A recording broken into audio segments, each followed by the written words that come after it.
Hi everyone, welcome back to The Explainer.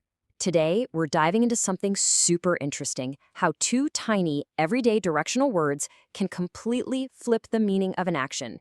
It's wild how much heavy lifting these small words actually do.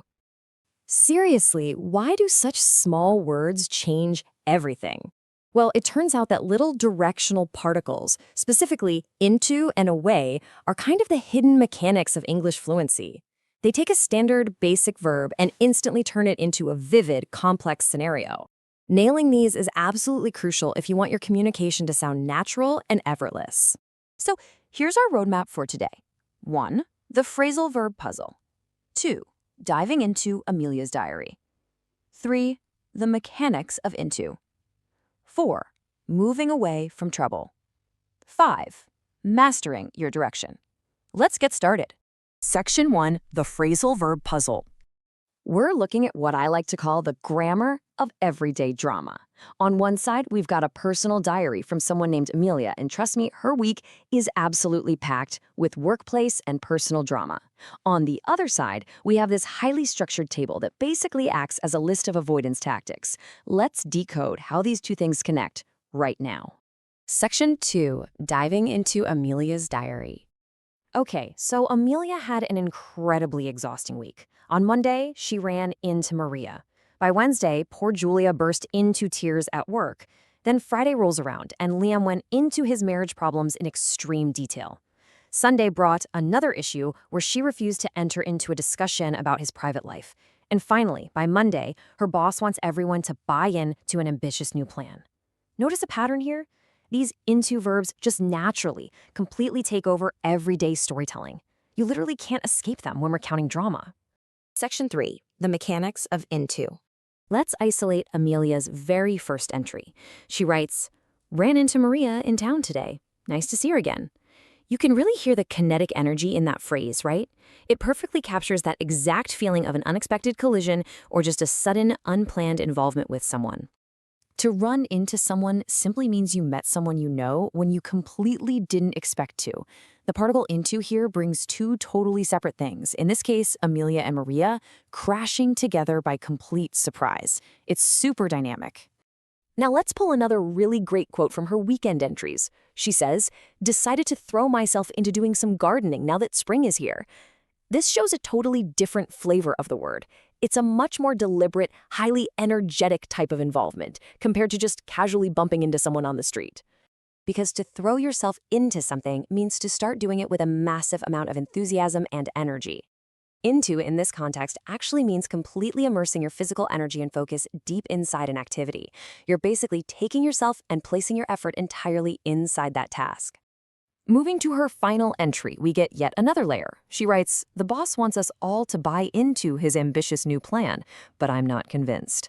Okay, so here we aren't talking about a physical collision anymore, and we aren't talking about physical energy, like the gardening example. We're looking at how into represents mental or ideological involvement. Buying into something means you completely believe in a set of ideas. You're taking an external concept, like the boss's super ambitious plan, and bringing it inside your own mind, fully accepting it as truth. Let's quickly summarize the rest of the verbs from her dramatic diary to really hammer home this core pattern. Look into means to investigate the facts. Burst into means suddenly making a noise, like crying. Read into is assuming a meaning that just isn't true. Went into means discussing something in great detail, and enter into means becoming involved in a discussion. Every single one of these examples consistently signals the exact same thing: movement towards something, deep investigation, or really heavy emotional and mental involvement. That right there is the pure power of into. Section 4. Moving away from trouble. Now, if we switch gears and look at the away verbs, we immediately get a sense of distance. Stay away means avoiding a bad effect. Turn away is moving your face so you aren't looking.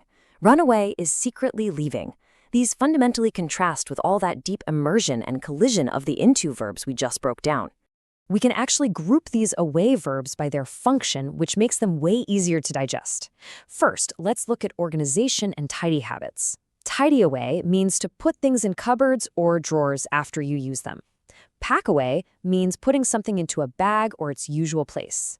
The word away here functions as a simple tool for organizing and physically removing items from your immediate line of sight. Then we have our second set, grouped by the function of creating boundaries and distance. You stay away from desserts because of a bad effect. You turn away from a gross operation on TV. You lock yourself away in a room alone to finish an essay. Or you run away secretly because you're unhappy. Whether it's hiding away to get your work done or physically fleeing from unhappiness, away serves to create a hard barrier between you and something else. Now check out this highly specific example. I'm sorry to tear you away from your computer, but I need your help. This isn't just about casually stepping back. This implies active, forceful separation. To tear somebody away means to force someone to stop doing something they really enjoy in order to do something else. Think about it. Have you ever had to literally tear yourself away from a binge-worthy TV show to finally get some work done? It requires real effort to create that distance, and the word away captures that internal struggle perfectly. Section 5. Mastering your direction. Let's put these head to head. Throw yourself into is starting something with massive energy and enthusiasm. Directly contrasting that, we have lock yourself away, which is retreating to a room completely alone to work. This vividly shows the stark contrast between active immersion on one hand and strict isolation on the other. You're either diving in deep or you're forcefully pulling back. If you want a bite-sized summary of this entire explainer's core rule, this is the absolute mantra you need to memorize. Into involves, away removes. It's literally that brilliantly simple. Into pulls things together, mentally, physically, or emotionally. Away separates them, tidies them, or strictly protects you from them. I want to leave you with this final thought. Think about your own daily routine right now. What are you going to enthusiastically throw yourself into today, and what bad habits do you need to firmly stay away from? Try applying these directional mechanics to your own life, and just watch how much clearer your communication and your focus becomes. Thanks so much for joining me on The Explainer today. Keep learning, and I'll catch you next time.